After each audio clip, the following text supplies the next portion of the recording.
Hello, welcome to SportsZone. Last week was actually supposed to be our first episode, but instead this week is our first episode, so lucky you out there. I'm the host of the program, for better or for worse, Ben Florence. We got a little lighter crowd. We're used to that. I hope you're used to that as well. Actually, I don't hope that, but anyways. Deepak Bhagat, sir, how are you? I'm doing great. How are you? I am doing splendid. Thank you. And then next to him, we got Dylan Choate. How are you? Not too bad. Showing up for another week of SportsZone. That's right. We're going to talk a little World Series action. We're taping on Wednesday the 22nd. The game one was last night. So this is technically going to be like our World Series preview / recap of game one segment. Deepak, a very much excited crowd last night in Kansas City for game one. The first World Series appearance in 29 years since they won in 1985. But James Shields got hit early and got hit hard. San Francisco raced out to a 3-0 lead, which then became a 5-0 lead. The 7-0, the 7-1. 7-0. So eventually San Francisco, big win. Break it down. I mean, plain and simple, and I've said this from as soon as the World Series matchup was set, the Giants are overall a more solid team. They have the experience of both young and old players. And when I say old, I don't mean very old. I mean, the oldest guy you got is Tim Hudson, and then it goes all the way down to like a 32-year-old. Yeah. And so you have guys who have been there before. Mm-hmm. Madison Bumgarner, who is a guy who I honestly believe would win the NL Cy Young had it not, will win it in the future. Were not for Clayton Kershaw. Yeah. So Bumgarner moved to the AL, and you got a Cy Young right there. And I mean, it was just Shields. He's never really been amazing in the postseason. I remember this from 2008 when he was there with the Rays against the Phillies. Mm-hmm. He was average, which is what he's always like. He's complete game Shield. He's complete game James. He's not low ERA James. He's not shut him out James. He does the big games. It may end up being an ugly big game, but he tends to give you innings, and that's what he's good for. All right, Dylan, what's your analysis of what happened last night in Kauffman Stadium? No, the biggest issue there for them was the fact that they jumped on James Shields early. And that home run by Hunter Pence in the first inning, that really set the tone for the rest of the game. But I don't know, James Shields has really been off. Like Deepak said, he hasn't been the best postseason performer. But this was honestly one of his best statistical seasons just in general. He came over, I mean, he's bounced around between teams. This year with the Royals, he really put it together. And this postseason, I think he's had up close to a 5.8 ERA before this game, and he just gave up those runs. And the one thing that we've seen in the postseason, especially recently with the expanded rosters, is when a starting pitcher starts to struggle, they take him out early. And that's exactly what they did, and they tried to slow the bleeding. And I mean, they did for the most part. But I think that it's just the Giants' experience winning out in this first game. We'll see what happens. It's a 7-game series. Anything can go wrong, or anything can happen from there. But you make it really start to wonder, is the Royals' magic kind of ending? They don't really have a lot of postseason experience besides this past season. And even the players that they have, James Shields is one of the guys who has the most experience on the roster compared to the Giants, who've made it and have the chance of winning it 3 out of the last 5 years. So this experience is definitely paying out. They know how to handle themselves, and they know how to come up for the big games. Deepak, now that Kansas City, they've lost their first playoff game incomparably since over 30 years. Yeah. So even before that. So now that they've lost a home field advantage, can Kansas City, they've had this incredible run. As of San Francisco, this really isn't that great of a San Francisco time. These last 3 times of San Francisco teams that haven't even been that elite, period. This is definitely the weakest of the 3. But can this Kansas City Royals, starting, tonight, of course, when we come on, the result tonight will already have happened, can they get back in this series? Can they still win it? Winning, I'm up in the air about. But coming back and actually making it a more competitive one, I think yes. Ned Yost is not really the best manager at all. I'll say this. He's made some smart moves when, yes, he used to manage with Milwaukee. Got him to work. He's the reason that Lorenzo Cain and Alcides Escobar are in Kansas City. He loved these guys when he was with Milwaukee. He brought in those pieces. What Yost is good at doing is while he may take out his starting pitcher when the pitcher may be doing well, he has a good bullpen that he knows how to actually operate.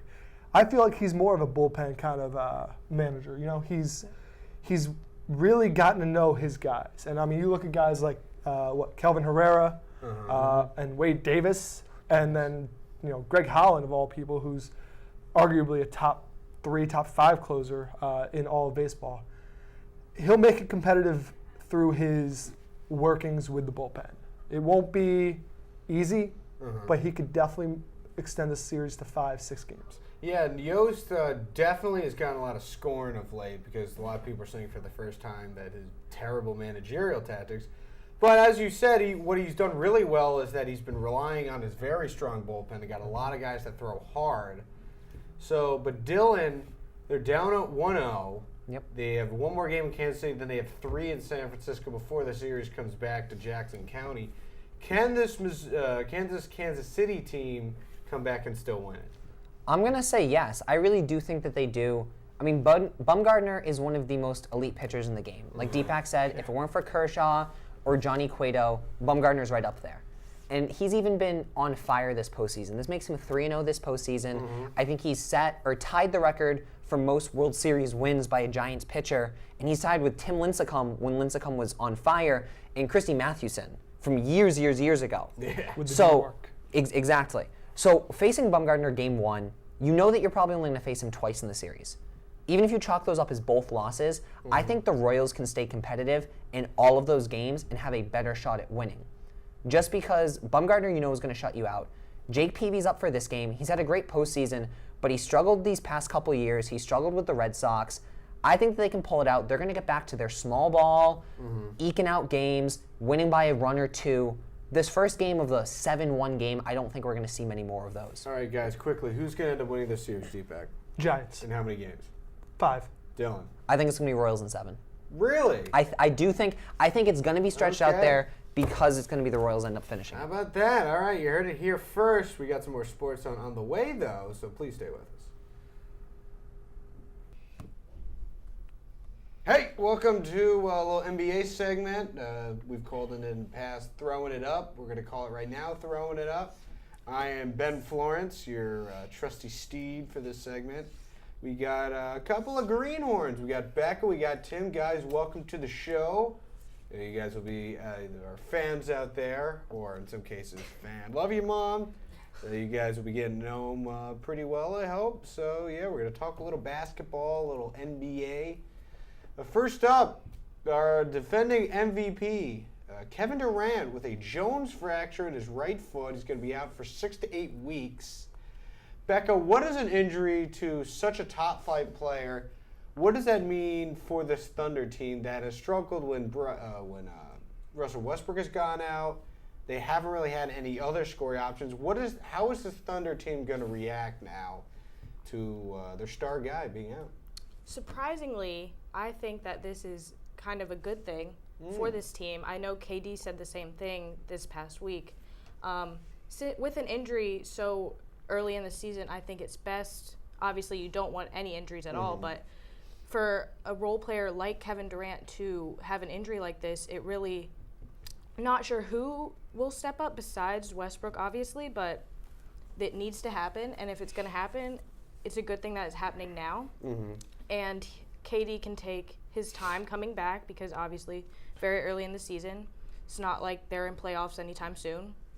So he won't rush back into it. So for this Thunder team, I think it's actually a good thing. Okay, so, Tim, obviously the Western Conference, very competitive. You had a 48-win team, missed the playoffs last year in Phoenix, so very competitive. Unlike the East, where you had a 38-win team make the playoffs in the beloved Atlanta Hawks. But for the Thunder team, kind of similar question to Becca. How is this injury going to affect them going forward, at least for this season?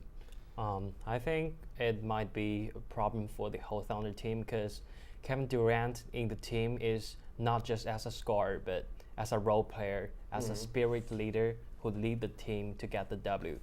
So Kevin Durant's injury will explode many problems about Sounders, a Sounder team without Kevin Durant. That's it. All right, another guy, because we like to keep it nice and cheery. Another guy, key player with an injury, though he's not an MVP like Kevin Durant, at least not yet, and that's Bradley Beal of the hometown, well, for this show, hometown Washington Wizards. A lot of people thought, he had a really good year last year as part of a very exciting backcourt with him and John Wall, this Washington club. A lot of people thought, with the Heat breaking up, and so that they could possibly be a sleeper. Now you have Bradley Beal, the very talented young shooting guard. He's going to be out with wrist injury. So Tim, what is that? Will Washington still be able to be a contender in the East with Beal out for the amount of time he's going to be out right now? I think it would be a good thing for the Washington Wizards, because that means Ward can make attack more, can play offense more, and he got more chance to prove his shooting skills. And we have saw that Ward got really good shooting skills last season, last playoff, which is really surprising. And also what's exciting, especially for myself, is Paul Pierce is in Washington Wizards, and I'm a huge fan of him, so Excellent. I want to see him play. That's it. So, Becca, this Washington team, they're going to be without Trevor Reeves, who was tremendous last year in the contract year. He went off to Houston. The great Martell Webster will be starting in his place. And now without Beal, this Wings core looks a little shaky, at least now. What's this Washington team going to have to play like early in the year so they can make sure that they're in contention in the Eastern Conference down the line come playoffs?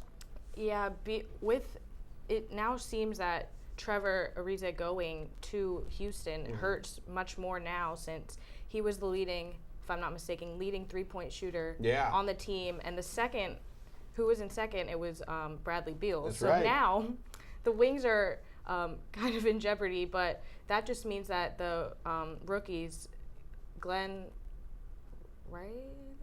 Rice, second-year player, and Otto Porter, also second-year player, needs to step up.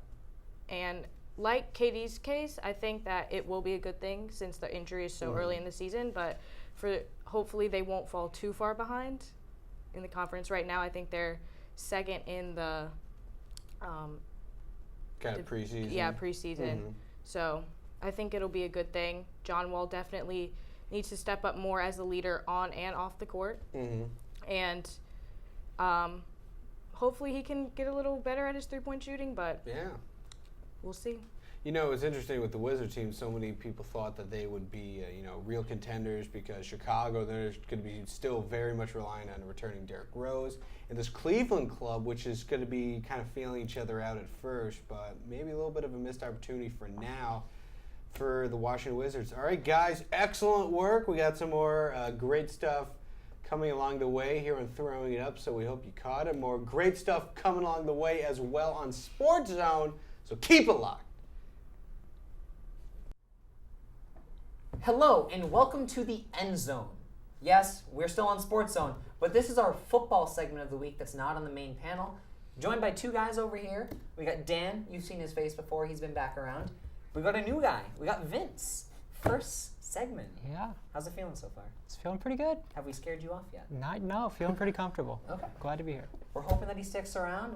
As you can see, we have a lot of new faces this year, and it's starting out to be a really good year.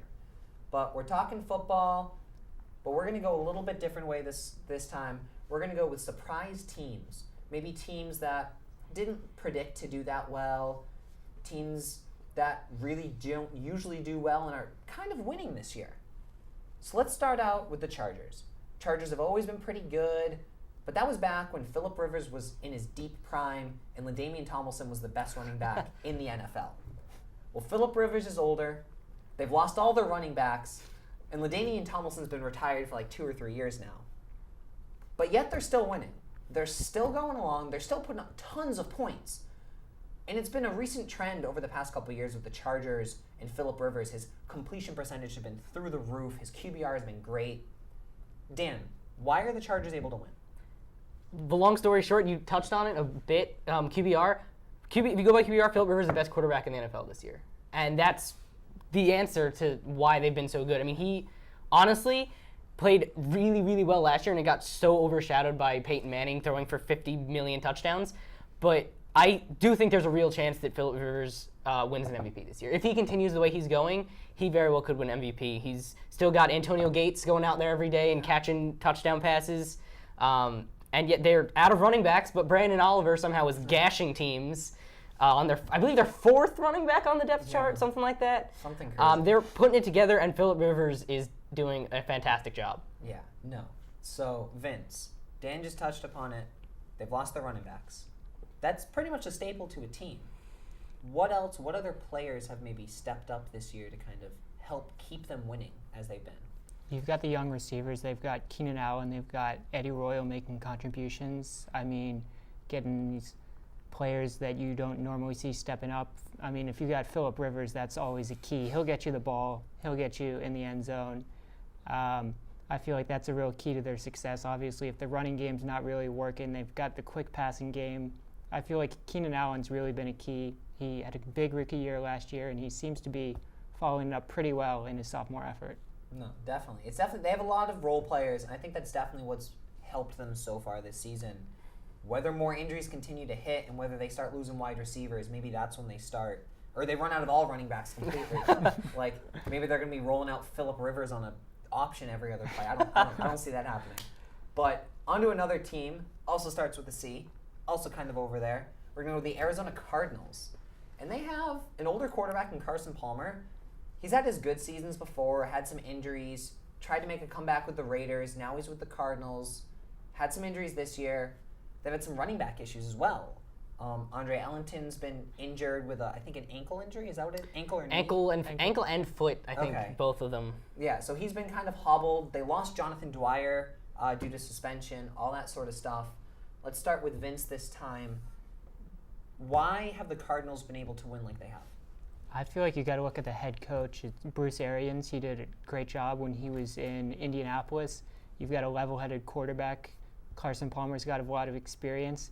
You've got a big-name elite wide receiver, Larry Fitzgerald, stepping up. They've got a solid defense behind them, so they don't need to put up a lot of points to win. They don't have a lot of big names on the offensive end. So I feel like when you add that up all together, you can kind of formulate how they've had this big start to the season, maybe keep it going. Okay, no, definitely. And the one interesting factor with that is Larry Fitzgerald hasn't had his Larry Fitzgerald type numbers. He hasn't been catching a touchdown every game. He hasn't been getting 100 yards. He's kind of had a lot lower of a season, and they've still been out there winning games. But a lot of that's tied to Carson Palmer and what he's able to do. And Dan, I mentioned earlier in the year how he was injured. Do you think that their success is tied to whether he's healthy or not? No, they won without him. So, it's important, and he helps, certainly, but they managed to survive when he was on the shelf, and now that he's back, I only anticipate them getting better. I don't know how that defense is as good as it is with the people that they've lost to injury at this point, but it's sticking together somehow. They've got a really good secondary. You got Patrick Peterson, former Jet, Antonio Cromartie, the Honey Badger back there playing safety, but they're holding it together defensively. And you got Fitzgerald. Michael Floyd is also having a pretty big year, and they are holding it together and doing very well. Yeah, no. Just a little side note. Thumbs down to myself. I know this comes later. I passed up the opportunity to draft the Cardinals as my defense in fantasy. I don't know who in the SportsZone Fantasy League ended up getting them. I went with the Broncos. Thought it'd be a good idea. They got a lot of new guys. It was a bad idea. Don't do it. Switching notes from fantasy football in my miserable season. Cleveland Browns, who usually have miserable seasons. See the connection there? They're usually not that good. The whole Johnny Manziel, Johnny Football. But Brian Hoyer ends up winning out the job, and the Browns are cruising along right now. Dan, can the Cleveland Browns, of all teams, continue this? It's really tough to say because they're so up and down. They are sitting at 3-3, which I still think is better than where anyone had them being at this point. They've already played the Steelers twice and put a hurting on them a few times also. I like Brian Hoyer as a quarterback, so I was really glad when he won the job. The thing is, they lost to Jacksonville last week, so it's so up in the air. You never know what you're going to get. But if you get good Brian Hoyer and you get good Cleveland Browns, they could sneak their way up into the top of that division. The big question is, can they beat the Bengals and the Ravens? I don't know. Yeah, no, that's going to be a tough one, and a lot of that has been tied to their running backs as well. They've had a lot of contributions from their running backs, whether it's Ben Tate, who was injured at the beginning of the year, but he's come back. Isaiah Cromwell has been really good, all that sort of stuff. Quickly, Vince, do you think that the Browns can continue this, or are they destined to end up below 500 even though they're sitting at 3-3? I feel like it's going to be a failed season for the Browns. They still have to play the Bengals. They've got to play the Ravens. Playing the Steelers and beating them this year probably isn't as significant as it is in years past. It's a down year for the Steelers. You lose to the Jacksonville Jaguars, arguably the worst team in football. Can Brian Hoyer keep it going? He hasn't put together a full season. He had 5 good games last year before he tore his ACL, so we don't know his longevity. Your best receiver is Miles Austin. I mean, I don't know if that's reliable as well. Yeah. I feel like when you factor that all together, we'll have another typical Cleveland Browns season. Okay, you heard it here, guys. That is our insight on this. I hope you guys stay tuned to some more Sports Zone and keep watching. Hello and welcome back to Sports Zone. Glad you're still with us. We're going to talk a little NFL, as always. First up, the Seattle Seahawks, defending Super Bowl champions. Mm-hmm. They started off with an impressive win over the Packers at home. You know, the whole ring ceremony, all that jazz. And they started off 3-1, but now it looks like a little trouble in the kingdom. The defense all season long hasn't been impressive, particularly if you're, a fantasy football guy, if that matters. I got him. But, they lost to Dallas. Dallas has looked very good this year. They lost to Dallas, but they lost to Dallas at home. Very surprising. Mm-hmm. And not only that, they go to St. Louis. St. Louis ran out to a big lead. St. Louis did what they always did, is blow a lot of it, but they pulled off a number of tremendous special teams plays. Austin Davis played really well. And St. Louis beat the Seahawks at the Ed Dome. So, Dylan, what is wrong with the Seattle team? I mean, I think even last year when they did end up making it to the Super Bowl and winning it, they never had that extremely spectacular season. Yeah, they had a great defense, and that carried them, and Russell Wilson came up with big games, which he's done again this year. Mm-hmm. I mean, I think recently he became the first quarterback to throw for 300 yards and run for 100 yards in a game. But that's not going to happen every game. You can't rely on just Russell Wilson. And like you said, their defense has definitely failed them.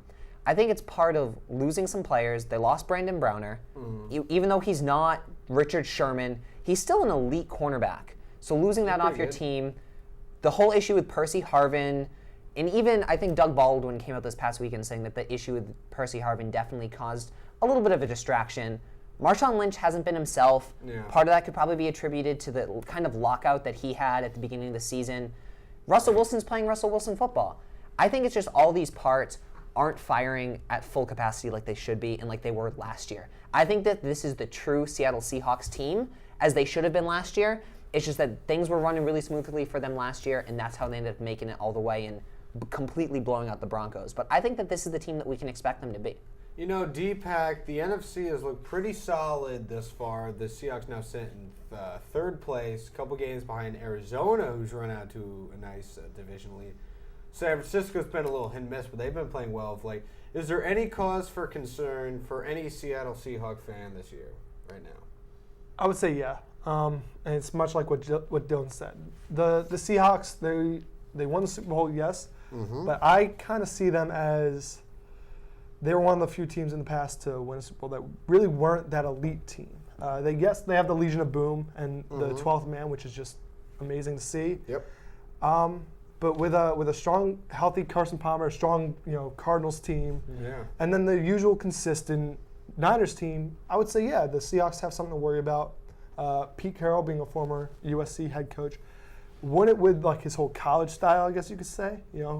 And you see the success with different coaches who've coached with college before. You see this with Chip Kelly right now with the Eagles. Eventually, it's going to run out. You're going to run out of that luck, and I think they're going to have some things to consider this upcoming offseason. After I believe they're going to finish with like a 9-7 record. Okay. So Seattle, not a great road team. Even the last 2 years, they're going to Carolina this week. Carolina just got drilled by, conveniently, the Packers. And that's a nice little segue because one of the best players in Packers history, my man Brett Favre, His all-time passing touchdown record broken last night by Peyton Manning. Deepak Bagat in the Denver win. Where do you think that Peyton Manning stands all time? You know, he's now going to own virtually all the records.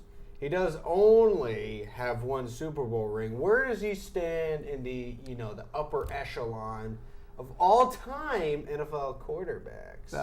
That's a real tough question. Mm-hmm. Manning holds these records. He's a 5-time MVP. Now holds the touchdown record. Mm-hmm. One Super Bowl, like we mentioned, to his younger brothers too. But I would honestly put Manning definitely up in the top 3, top 5.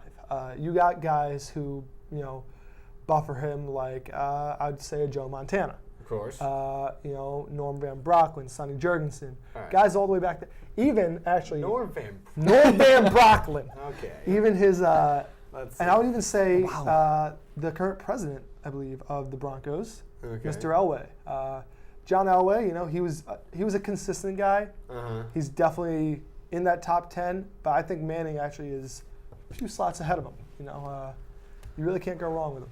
It's interesting you mentioned a couple former Eagles quarterbacks. I wonder why you didn't mention, not Roman Gabriel, Ron Jaworski, Randall Cunningham, Coy Detmer, any other guys. But, all joking aside, Deepak, but Dylan, Peyton Manning, all time, where does he stand in your eyes? This is a hard one, not just from the statistical perspective of trying to take all these stats and look at it with all these records, or from being a Patriots fan and having many, many games facing Peyton Manning, him and Brady going back and forth against each other. But I'd agree with Deepak. I definitely think you have to put him easily in the top 5. But from there, though, you really don't know where to go. Yes, he holds all these records, has a very, very high chance of breaking the passing yards record. Now is the touchdown record. We'll see how many more he can add on to that. But you can't forget the people like Brett Favre, Dan Marino, like those runs that he had. Go back even further to Johnny Unitas, back when they only played 12-game seasons. Like if you look at the stats that Unitas has compared to the stats now, his numbers are still up there. He's still top 10 for passing yards and touchdowns and everything like that. And he played significantly less games. And then I think you do have to factor in the lack of success that Peyton Manning has had in the playoffs. Not just the Super Bowl in general, just playoffs overall. He hasn't had the success that some other quarterbacks have had. And I think you really do have to take that all into consideration.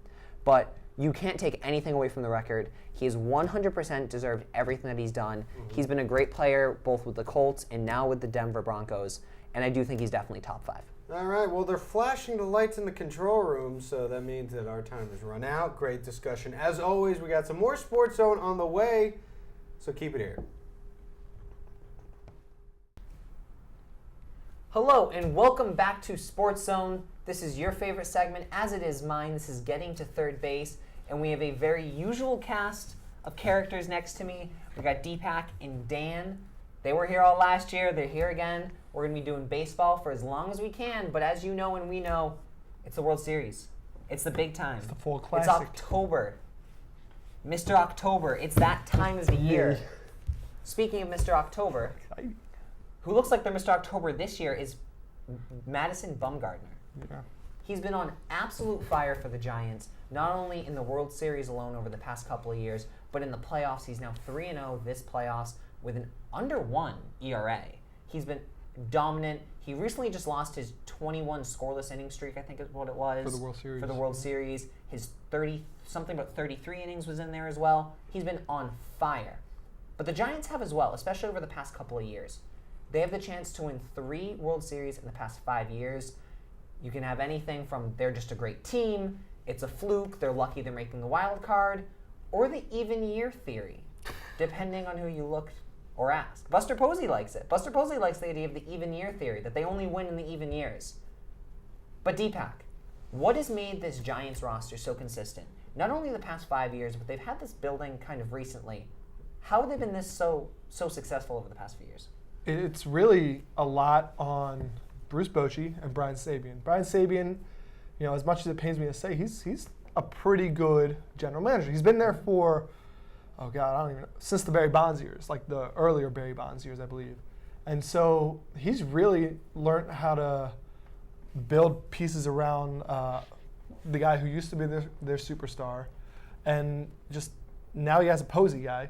He has this Posey guy to build a team around. And I mean, Bruce Bochy, from his years in San Diego, where he took the Padres to the World Series way back when, in '98, I believe, and now with the Giants, he's about to go to his third, or he's in his third, has the potential to win a third. And it's just, there's a team that they have a lot of players that have been consistent, that have had the experience before, that bring life to the clubhouse. Guys like Hunter Pence. Hunter Pence just plays with such character. It pains me because we basically gave him from the Phillies to the Giants for nothing. For absolutely nothing. And we lost all three, well, not all three of those guys, but Nate Scherholz was our major leaguer in that deal. And I mean, you got a fairly solid, though hurt, rotation. You got guys like Mad Bum. You got guys like Jake Peavy, who has had experience in the past, who he knows how to still go out there and pitch. Yeah, he does. And Tim Hudson, the only guy in the World Series who pitched into 20th century. Think about it that way, folks.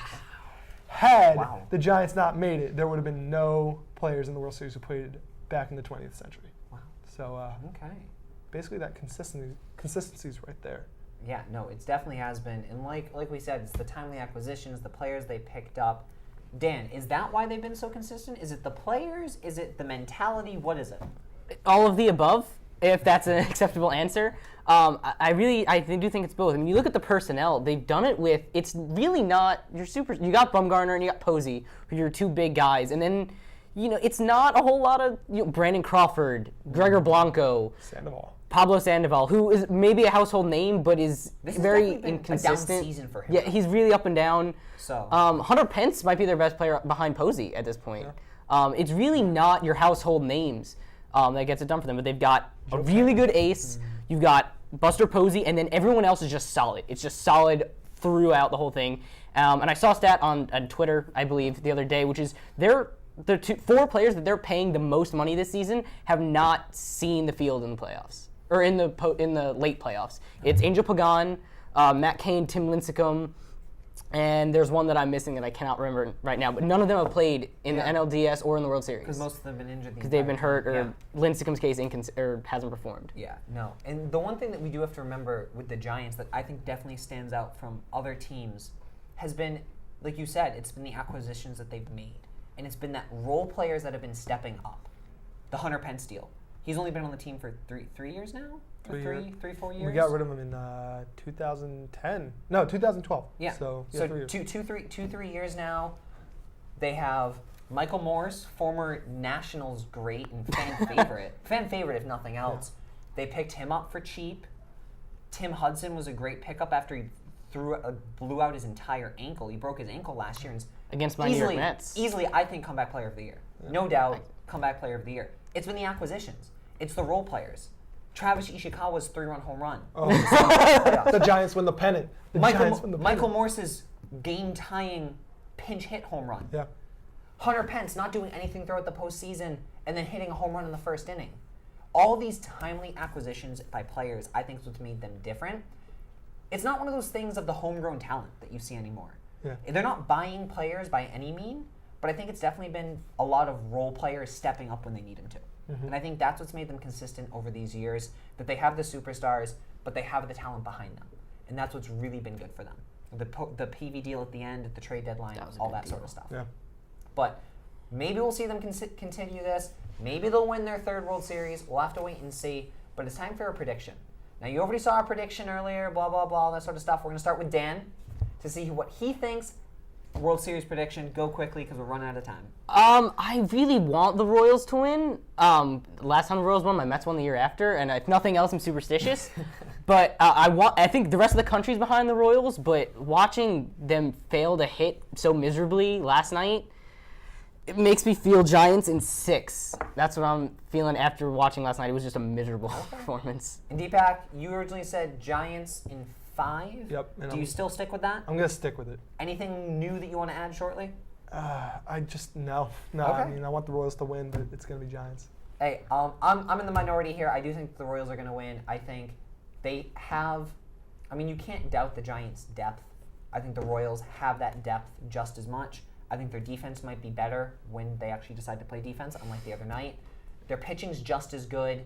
Their power's not there, but I think they make that up for speed, contact, and getting on base. And if they can get their big players to step up, I think they end up winning this in 7.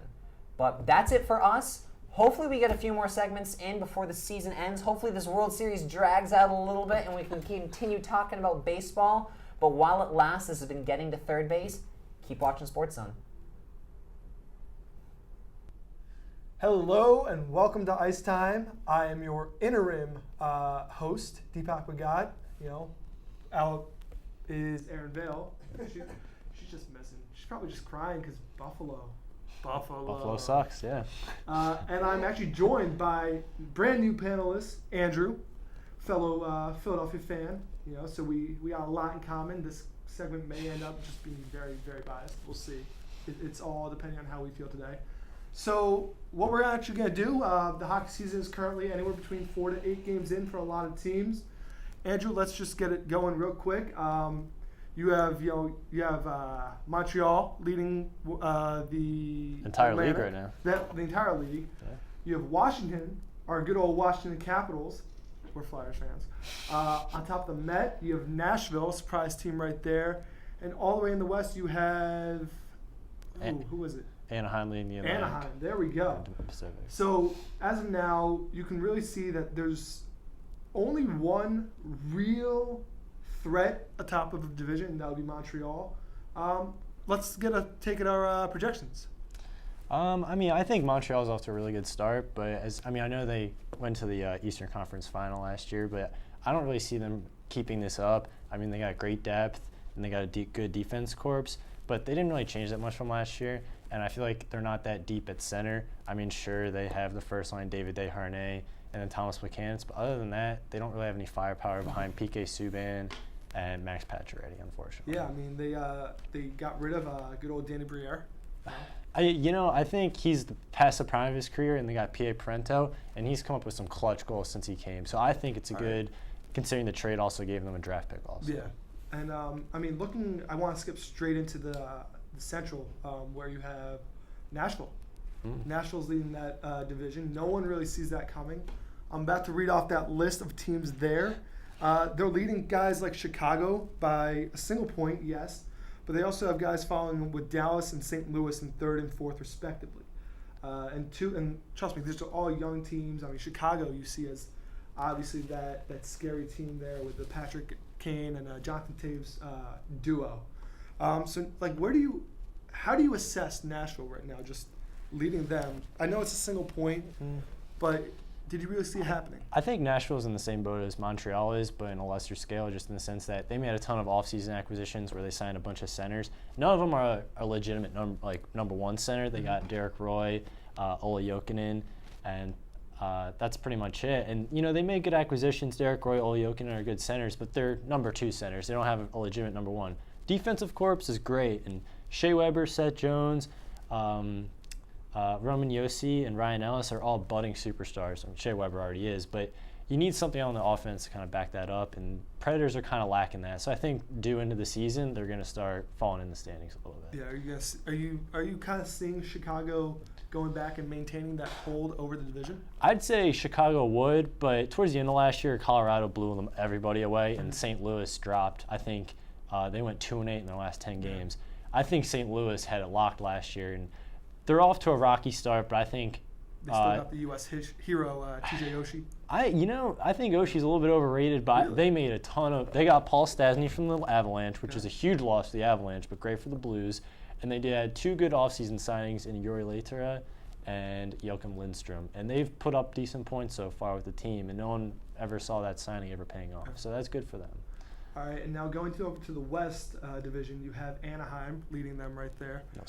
Right above the reigning champions, the Los Angeles Kings, who are still, I consider, the Flyers of the West because they contain a duo by the names of Richards and Carter. And how can you really see this happening? I understand, like we said, it's still very early in the season, and a lot of the teams, no matter how hot they may end up being, it's always a slow start out of the gate for everyone, really. I mean, I think the most important thing to note is the Kings are the best example, and they dropped 8 straight last year, and that was a huge shock. And they had trouble putting up offense the entire year, but come postseason, they had that line of Jeff Carter, Tyler Toffoli, and Tanner Pearson, who were the most productive line in the playoffs. And come playoff time, that's all that matters. You just have to get there. And Quick actually had a very interesting season, I would say, too. I mean, normally he's obviously that shoe-in for the U.S. goalie whenever there's any international competition going on in the Olympics. But he was very much iffy. And if it wasn't for remind me who scored that final goal for them. Alec Martinez. Yeah, Alec Martinez, who trust me, I stayed up for hours watching that game. And I was like, the Kings have it in the bag.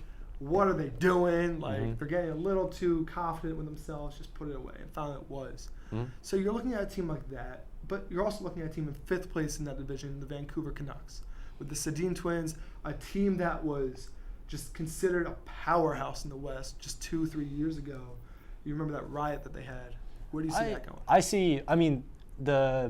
They traded Ryan Kessler away, their great number 2 center, who's a great two-way forward. They traded him away to the Anaheim Ducks. So Anaheim has them, and they didn't really get a whole lot in return. They got a first-round pick in Nick Bonino, but that's not a whole lot compared to Ryan Kessler.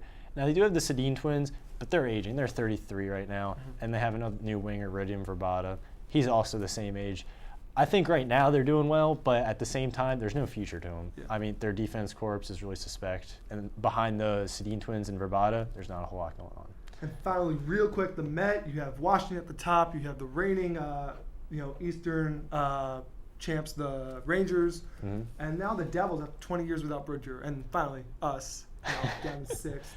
Where do you see that ending up? Do you see Washington holding up real quick? I think Washington's a great team. I don't think they're given enough credit. I think Ovechkin and Barry Trotz are going to hit it off and really flourish as a team as a whole. I mean, they still have Nicholas Backstrom and a great defense corps.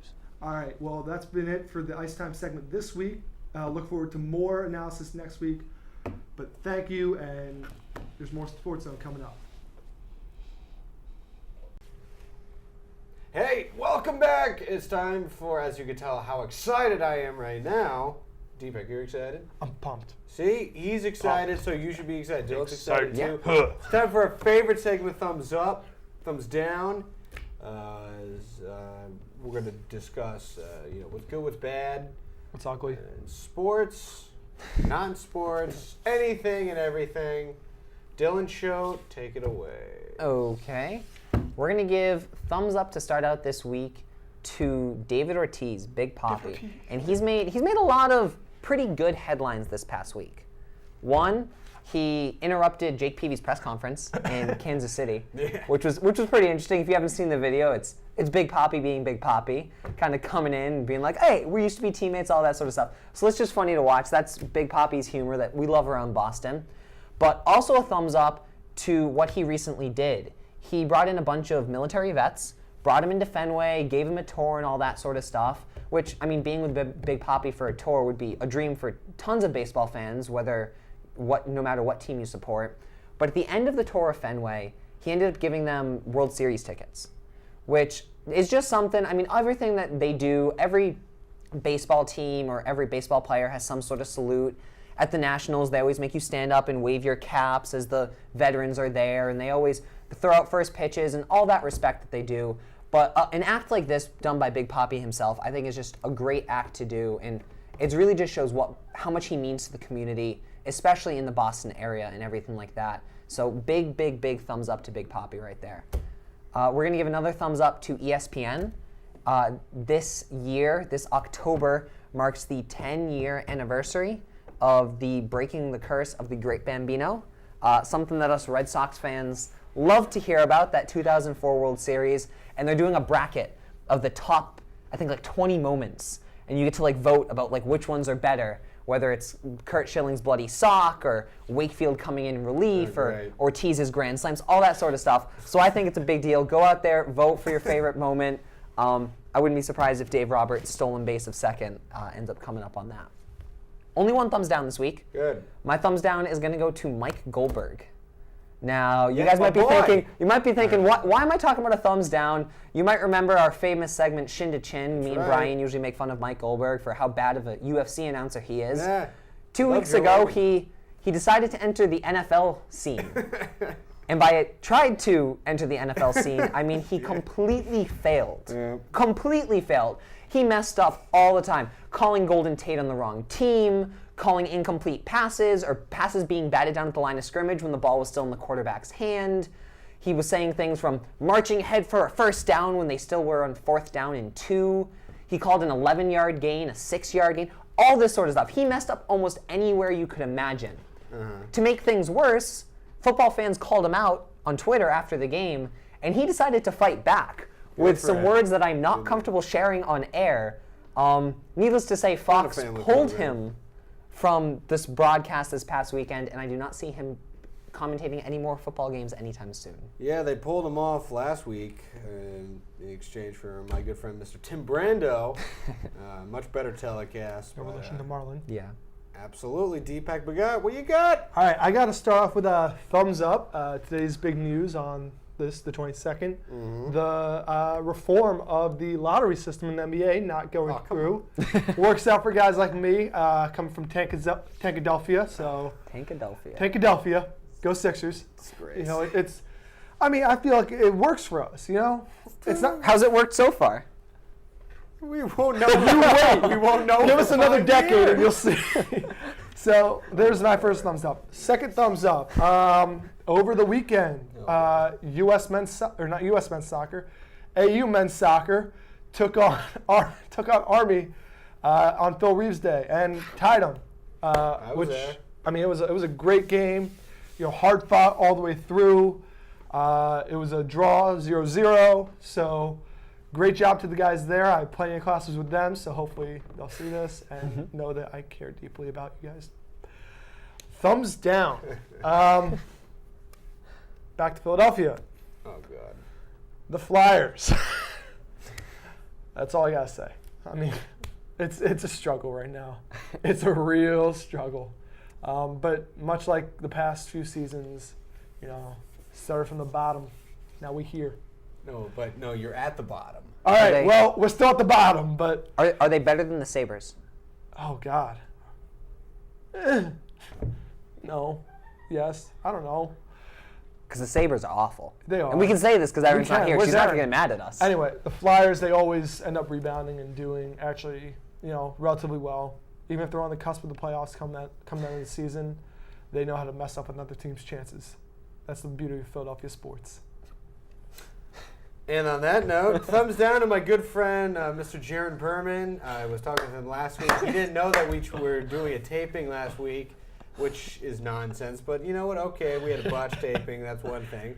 He then told me, yeah, I should be there next week. Didn't tell me anything, otherwise to make me suggest that he wouldn't come. He's not here at this moment. So after 8 o'clock at some point. Where you at? So Jaron, you know, my fellow Mike Francesa fan. You know, you a Mongo. You know where that comes from. Also, thumbs down. We had some pretty awful and cold rain today. Oh. Seriously, cold rain is just awful. Might as well just be snow. I mean, it's like 50 and raining. I mean, come on. Get out of here. My thumbs up is going to go to...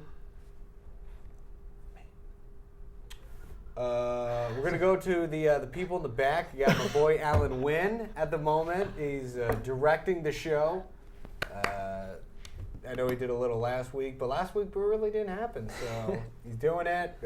Thank you for stepping up. Also, thank you for Deepak. Nobody else wanted to show up for the main panel, but he did. I did. So there's that. We also got our new folks as well. You guys are all great. My other thumbs up that before I had my little brain fart is AU basketball coach Mike Brennan. We had the open practice on Saturday that I went to. Chalk Talk. The Chalk Talk. It was great. He introduced the coaching staff, the roster, and he basically was just saying Mike Brennan, that we've known him as. So we got some good players this year. We got a big guy. Recruit him. He's from the Northeast. He's a good player. 7 feet tall. The guy's pretty good. The same amount of charisma as we've expected out of him. I love the guy. He's from northern New Jersey. He's from Hudson County, the great town of Bayonne. Princeton alum. He's a Princeton alum as well, the finest school in my state. So, yeah, Jersey. Another thumbs up to that. That's going to wrap it up for another exciting edition of Sports Zone. We thank you for sticking out with us, and we hope you've enjoyed it. For everyone here at Sports Zone and all the other hooligans at ATV at large, my name is Ben Florence. We will see you next time. Take care.